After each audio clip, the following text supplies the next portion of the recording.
Alright. What is going on, boys? Vilgax back in the cut with the new release of Drive to Survive Season 6. Newest season. Simple game plan today. I didn't think it was that eventful as like a season, to be honest. I got some key things I liked about it. We're gonna run through it today. Easy, low effort. I don't know how long this one will be, but let's get into it. Like, sub, all that. If you enjoy the commentary, and let's talk about it. I got some things. I don't even know what order I have these moments in, but so I'm just gonna bring these up, talk about, and give my thoughts and feelings. Let's run it. So, step one, Alfa Romeo was actually just not. It's so funny. Alfa Romeo was just as non-existent in the show as they were in the actual season. Like, watching Drive to Survive and watching Gunther Steiner complain about about being lost in the championship, I was actually so confused because I actually forgot that these guys scored points like at all. Like, it was actually crazy. They didn't. I think Bottas is in a few frames and has a few mentions and some sentences, but that's actually all he has. That is all he has. He didn't get anything. Joe, I don't think he's even there. He's actually not even a real driver. That guy has actually disappeared off the face of the earth. It's kind of insane. It's actually comedic how non-existent they were in the entire show. And, like, it makes you forget. Speaking of forgetting, I do remember that I have this in order. Dude, I was laughing so hard. This is top 5 funniest things in the show. When Nick DeVries came up, I was actually dying. I forgot he was real. I actually completely forgot he was real, bro. Oh my god. All this, I gotta say, all of his scenes they're so awkward to watch. They're so awkward. When he was talking to Adrian Newey on the boat. Oh, bro, I don't know, man. I feel bad. I feel for him. He just oozed so much, just like lack of confidence, an absolute lack. Oh my god, it was actually like, I was getting itchy. I was actually getting itchy watching Nick DeVries just interact with anything. Oh my god! But when I saw him, I actually like rolled out of my chair. I can't believe this guy was in the season. He raced 10. Yeah, he was there for 10 races. Could have fooled me, bro. Oh my god. What do we got next? Oh, we got the Nanda. I actually, episode 1, you gotta give credit for Fernando, right? The episode 1 was Money Talks, pretty sure is the name of it. All centered around Aston Martin. I think it's a good move. It's a good move for the start of the season. But it is just so comedic how every time they're bringing up Aston Martin, like being like a challenger or like being a problem, it's always Fernando. It's even Fernando. Like, I don't have the screenshot. I do remember I have 2 back to Fernando screenshots. I was like, real quick, what is he doing here? What actually is he doing here? Dude, this guy's insane. This guy's actually like so fucking insane. Just seeing him do shit as like an old man, like just cursing. He's just fucking. These two were so confused in the scene, bro. These two were so confused. He's like, hey, I'm giving you bad luck. He's like, can you crash into the back of him? Crash into the back of him. He's just saying shit. He's just saying shit, bro. This guy is like so fucking strange. Just do shit. But back to the Aston Martin episode. Plus in the episode, for one, I was just like, oh man. I know this is Formula 1, they're all rich, but something about like Lawrence Stroll just being a billionaire. He's like, I care for my son. I'm a father. It's like, okay, yeah, cool. Stroll broke his hand. I actually completely forgot about that. Tried to make such a big deal about it. Like, oh man, I had to overcome my broken hand. Okay.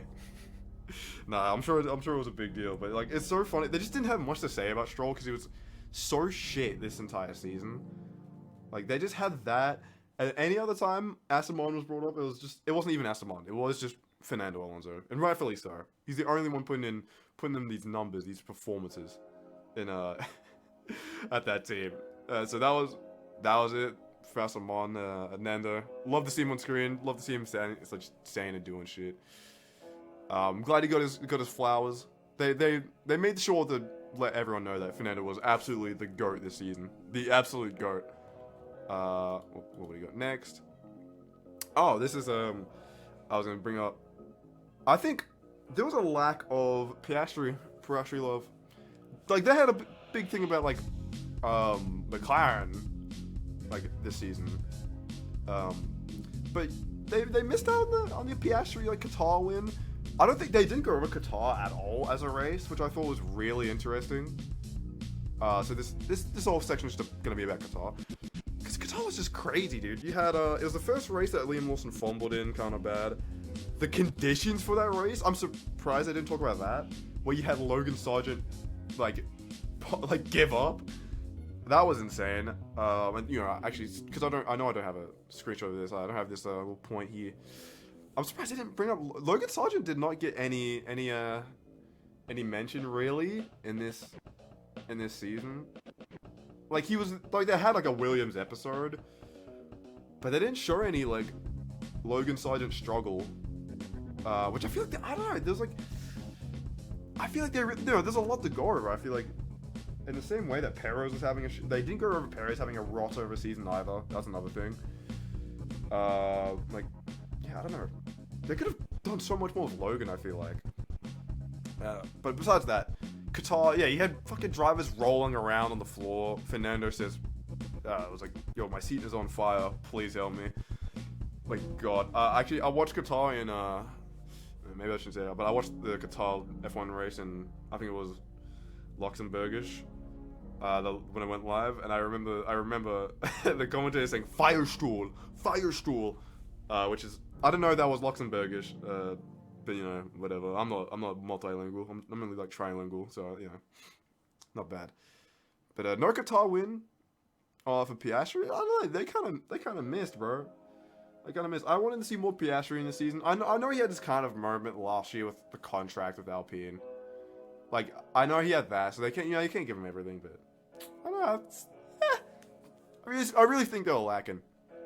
I don't think there's anything else. They didn't show any of the Lando struggles, besides, you know, starting the year really shit. But Lando being really hard on himself. They showed none of that, which I thought was kind of mid, kind of weak. It's all about, say, what do we have next? Oh, dude. Okay, this is at the very end of the season. Like, right before credits roll on the final episode. Dude, they showed this screenshot. This is from the show if you haven't seen it. They showed this exact screenshot, like they announced someone's death, like Gunther Steiner has since passed away due to overdose or something. Like this shit was like so, like, and again, because this would have been like right as they would have finished like touching up the show and editing it and setting up for release and everything. So I get why this was so like, you know, like shoved in. But the way they fade in the text, like you would have thought like someone was about to like die, like they actually were announcing someone's death with this screenshot, and it's huge, dude. It's huge for Drive to Survive. Gunther is easily like one of the biggest parts of Drive to Survive, and why probably why it got so big in the first place, and why it's so stand out. You know, Fox smashed my door. Like they don't have, you know, that's big ticket sales. Like, I get why they were acting and treating like this was like a death, like an actual death. But it's a small little thing. I just thought it was really funny. Another thing. This is another thing. I feel like we could talk about Yuki Daniel. This whole episode as well. Three's a Crowd. This is actually not from Three's a Crowd, but I just like this moment where Danny flung Yuki off the hovercraft. I thought that was pretty tight. Free my boy. But Three's a Crowd, I think, was easily a top 3 episode. Probably top 2. I think top 2. Three's a Crowd, and I'm pretty sure I have the Civil War episode up in these last few little slides we got. But Three's a Crowd, I think, was a really good episode. Showing like the amount of like stress and like kind of like environment Danny Rick was in. Like, dude, him breaking his hand was so devastating, man. I actually felt for him so bad. I will say I think they did Yuki like pretty dirty. Like he did so much better than like what they showed. I feel like 'Cause I feel like if you were to watch this episode and not have seen the season, like the actual Formula 1 season, you would have thought like Yuki was dicks, like he's just there for like branding or because he's popular and with the Japanese fan base and all that. He's their guy. But Yuki did so good throughout that season, it's insane. Like I think they did him so foul. They did him really foul. Point from this as well. I am surprised they didn't try and go for like a really over dramatized. That's not a word, definitely. But like, I'm surprised they didn't try to make drama of like not Yuki, AlphaTauri and Red Bull being really close as a team. I get episodically they probably couldn't fit it anywhere, but dude, that would have been like big to like. Cause okay, Singapore was fucking outrageous, bro. This episode this made me so mad actually watching the Singapore race again with like Yuki. If you don't remember, Yuki was he qualified at the top in Q1 in Singapore. He qualified at the top in Q1. Then they didn't show this part. Max impeded in the fucking pits, I'm pretty sure, at some point. And then in Q2, Max impeded Yuki on track and got him knocked out in Q2. God knows what he could have done. God knows, bro. Oh, the what ifs of that race, dude. If Yuki qualified where he should have been. But you had man, that sucks. I hate thinking about it. Point from this though is you had all of that, but then you had the whole thing of AlphaTauri not sending a representative to go and bat for them against Red Bull, which is just not a thing. So I'm surprised they didn't try and like drum up this whole conspiracy and like, is AlphaTauri and Red Bull too close? Like, I feel like that would have been a banger episode, bro. Like, always some type of inclusion, a little bit. You could have had like a more interesting dynamic between these two teams, and like, I don't remember how vocal the rest of the grid has been about like I know this year they've been very vocal about these two teams being very close. I don't remember how vocal they were last year. So, but like depending on how vocal they were, that could have like included a bunch of that as well. Or they could have at least pried for questions during interviews about what are your thoughts and feelings about these two teams being very close together, things like that. So I think that was a big wasted potential, but 3 to crowd I think was a very good episode. Like Liam being there, and Liam Lawson was also in earlier seasons with Yuki, being Yuki's friend and shit like that. Quick, and I think my quick little note: Liam Lawson goes to kiss his girlfriend, and she says something before that, but the subtitles just call her woman. I thought that was kind of crazy. Unless maybe that's his ex, and they was just like, oh, we gotta keep this on the DL. That was just just a friendly stranger woman kiss. But if not, that's kind of crazy. I thought, okay, this is insane. This is what Matt Gallagher has on his fucking wall. Like this, I'm sure he has something like this, like framed, like that exact picture of Charles Leclerc. Forza Ferrari, the episode.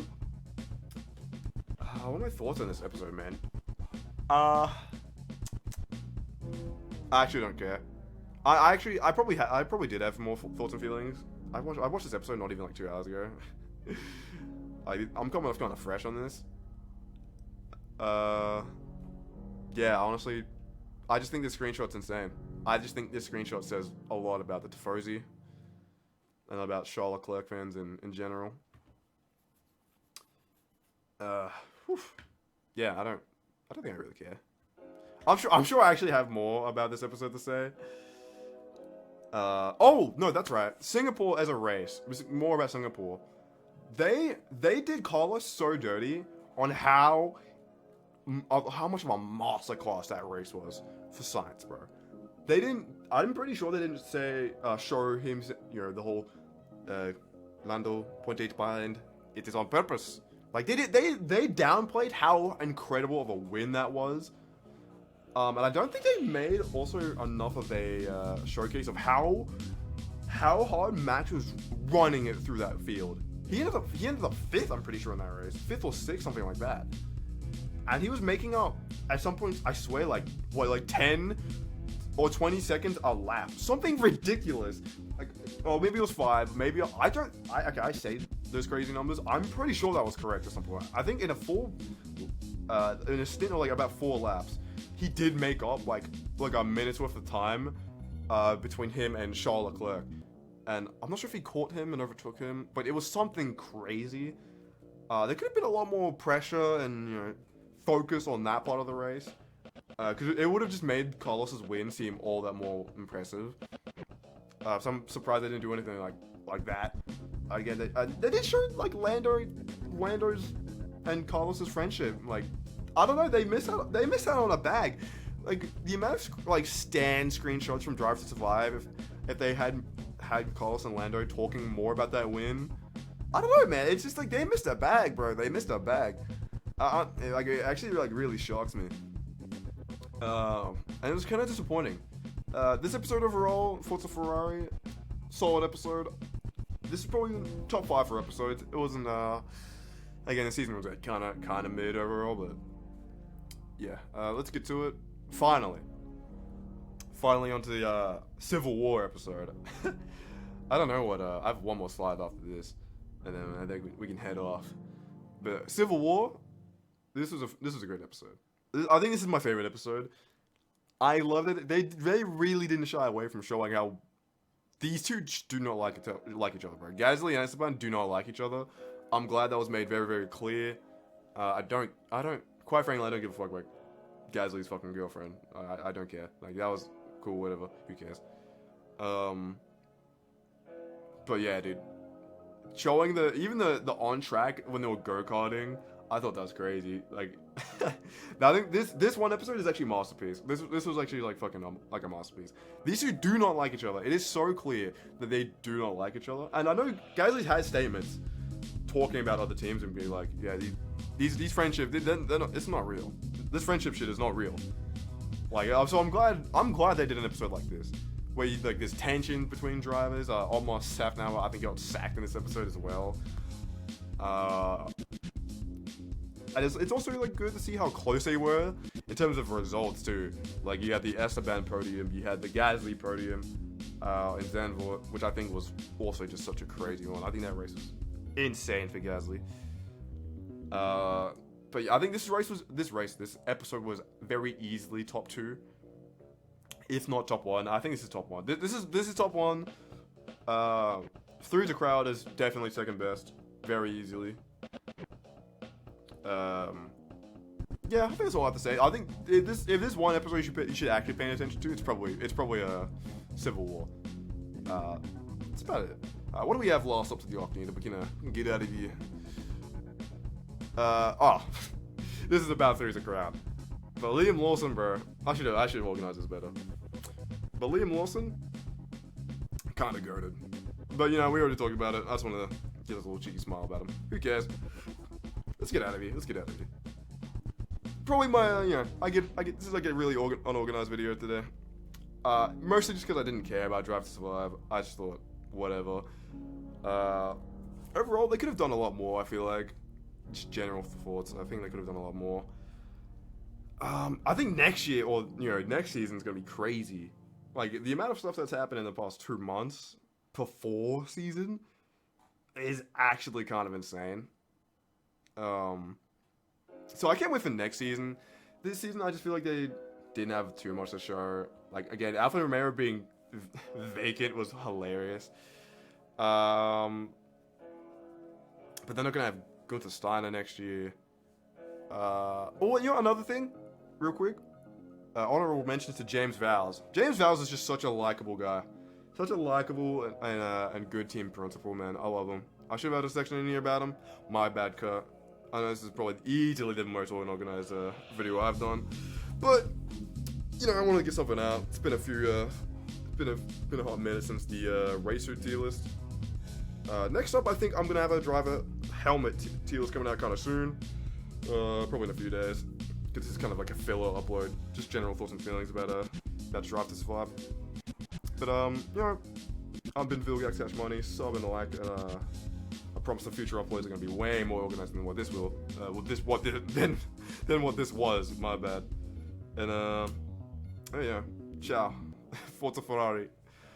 Have a good day, boys and women.